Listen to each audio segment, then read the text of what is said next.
e a pessoa que sofreu o mal recebe uma indenização, há uma inversão. Na justiça vicária, é quem faz o mal recebe uma indenização para continuar fazendo mal. E a pessoa que foi lesada, que foi vítima, ela recebe o castigo e deixa de ter a indenização.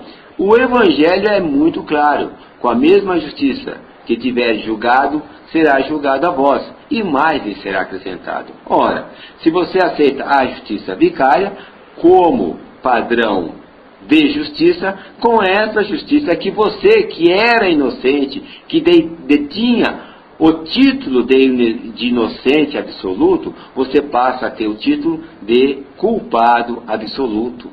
Você que era inocente.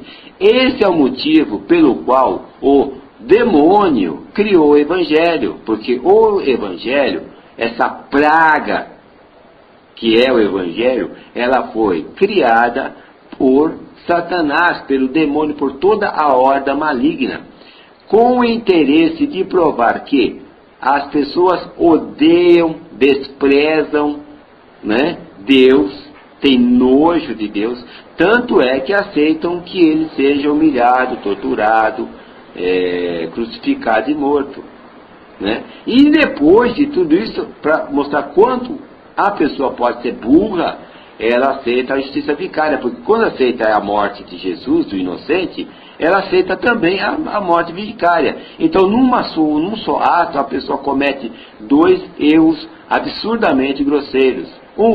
Aceitar que o inocente seja humilhado, torturado, crucificado e morto, sendo esse inocente Deus. Você não se sente nenhuma compaixão, nenhuma misericórdia, nenhuma dor de aceitar que Deus vai ser humilhado, vai ser torturado, crucificado e morto.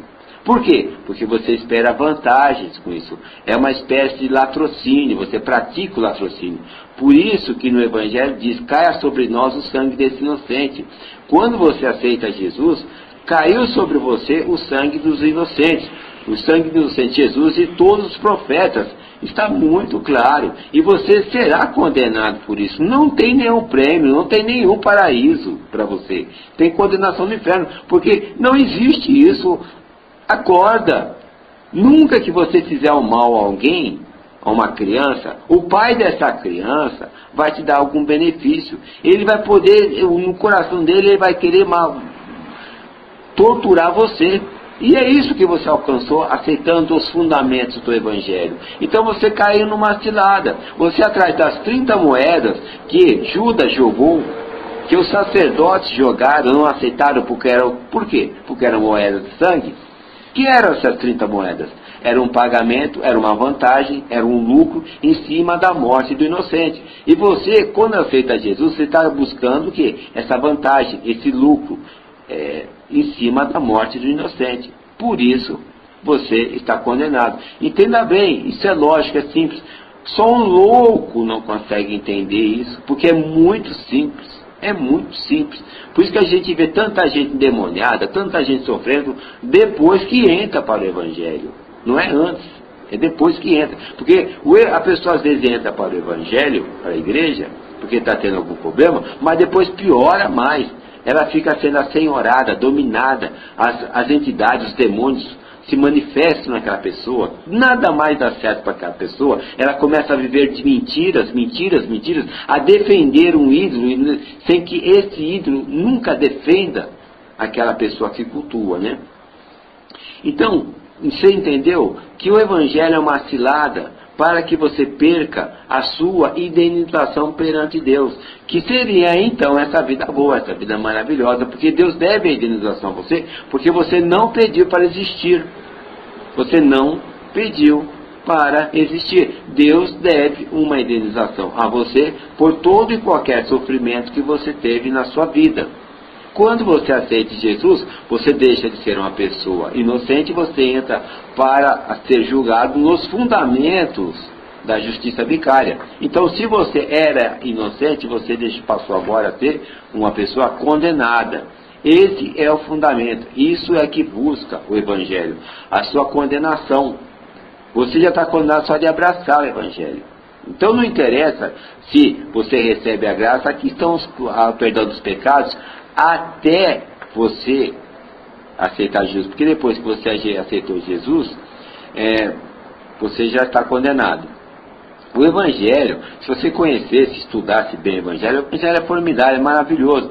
Porque é como está escrito em Lucas, né, versículo 2, capítulo 37, se não me engano, esse menino veio para a elevação de muitos e também para a queda de muitos em Israel.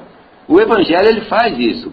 No Evangelho tem alguns fundamentos, alguns segredos que podem trazer realmente uma felicidade para você, uma proteção espiritual na sua vida financeira, na sua vida amorosa, familiar. Ele pode trazer, sim, o Evangelho pode trazer. Só que é uma maneira inversa do que todos os cristãos hoje conhecem. É invertido. Está bem claro. Esse menino é símbolo a ser contraditado. Em Lucas, capítulo 2, versículo 37. Existem segredos, mas para isso você tem que ter o dom de ler e perceber. Realmente você pode alcançar coisas maravilhosas no Evangelho, mas infelizmente não é aceitando. É como está escrito em Lucas 2,37. É você contraditando esse símbolo que Jesus traz, porque Jesus representa um símbolo, o símbolo daquilo que deve ser negado. A justiça vicária, por exemplo. Você está entendendo? Se você lê o Evangelho com a visão de quem busca a verdade, e for muito sincero, você acaba pegando os segredos. E aí você, em vez de ser condenado, como serão todas as pessoas que abraçaram o Evangelho, você recebe uma grande vantagem, que seria a eternização de Deus. Quando você nega Jesus e você faz por amor à justiça verdadeira, ou por amor a Deus, porque você não aceita que Deus seja humilhado, torturado, crucificado e morto, você não aceita essa ideia, você já tem aí ganho a sua indenização, você vai ganhar. Quem vai ganhar essa indenização? São as pessoas que não abraçaram o Evangelho, que são exatamente as pessoas que o zumbi evangélico, o bebedor de sangue inocente, e serão condenados. É o contrário, tem que interessante, e aquelas pessoas que abraçaram esperando vantagem, é que são condenadas. Eu quero dizer para você, você pode se libertar da condenação ao inferno, porque será uma coisa de um sofrimento sem limites.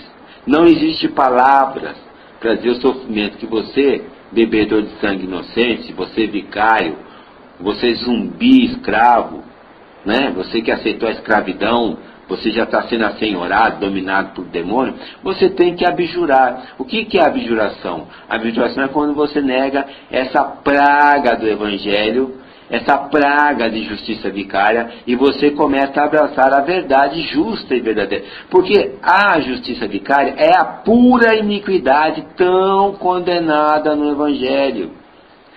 A iniquidade, o que significa a palavra iniquidade? Iniquidade é você abraçar a mentira, é você abraçar a coisa injusta. E o Evangelho, você aceitar que o inocente seja humilhado, torturado, crucificado e morto, é a pura iniquidade. Fuja disso. Você terá que aprender a abjurar, você terá que aprender a jogatina de Deus, porque a vida é um jogo e Deus joga. E você que abraçou o Evangelho, você entrou no jogo para perder, porque você não está entendendo nada das regras do jogo. Você precisa aprender o jogo, a jogatina divina, porque a vida é uma jogatina. Todas as entidades jogam, e você entra jogando, mas sem noção do que você está fazendo. O que estou fazendo? Como eu falei, eu não tenho interesse, porque muitas pessoas se enganam e pensam, olha, esse rapaz quer me converter, essa pessoa está querendo que eu saia do Evangelho. Eu não quero que você saia, mas de jeito nenhum. Não se iluda com isso. Eu já falei, o meu trabalho, o que Deus me colocou no mundo para fazer aqui, chama-se legitimação. Você ouvindo isso, você está mais que avisado.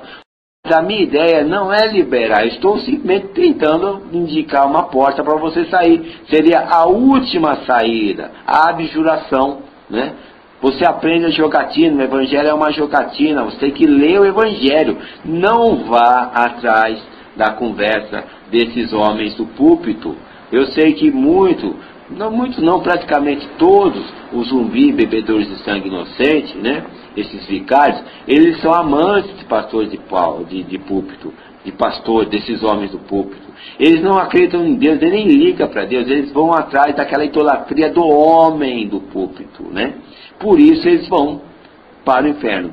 Muitos, quando estiverem entrando na porta do inferno, apanhando já na porta do inferno, falam assim, mas não me joga no inferno, foi o meu pastor, eu confiei no meu pastor, eu achava que ele estava com a verdade, eu não tenho culpa. Daí o demônio fala assim, bom, com a mesma medida que você julgou, agora está sendo julgado. Você condenou inocente, agora que você está me dizendo que é inocente, então eu estou lhe aplicando a pena, dentro da sua regra, dentro da justiça, do seu sistema que você adotou, que foi a justiça vicária. Então não fale que aqui dentro que você é inocente, porque aí que você apanhar mais ainda. Porque na justiça vicária, quem paga é o inocente, não é o culpado. Então você diga, para você aliviar a sua parte, assim, eu sou culpado. Eu odeio Deus. É a mesma maneira, é a maneira mais simples de você se libertar. Não vá falar que você é inocente. Mas vamos imaginar que você diga, meu pastor tal me falava isso, eu acreditei nele, eu não tenho culpa porque acreditei nele. Daí ele vai assim, qual é o seu pastor? O pastor tal. E daí ele vai abrir uma portinha aqui, aquele ali que está urrando, feito um cachorro atropelado. Aquele é seu pastor, daí você vai olhar e você vai ver, aquele é a pessoa que você tanto ama, que você tanto preza, que você é um amante daquele homem de púlpito, que se passa quase como um semideus, ele urrando, feito um cachorro atropelado ali dentro do inferno. Daí você vai, se você tivesse sangue na veia nesse momento, que você não vai ter, você ia gelar, porque, se ele que é meu pastor está no fundo do inferno, imagina o que vai acontecer comigo. Como eu me enganei. E aí não vai ter remédio. Ou então você pode chegar, vamos imaginar que seu pastor não está lá no fundo do inferno apanhando, gritando, feito um cachorro atropelado, aquele pastor que tanto você admirava, aquele pastor que você tanto confiava, aquele pastor que você tanto amava, né? Agora ele está urrando, feito um cachorro atropelado lá no fundo do inferno e você está entrando.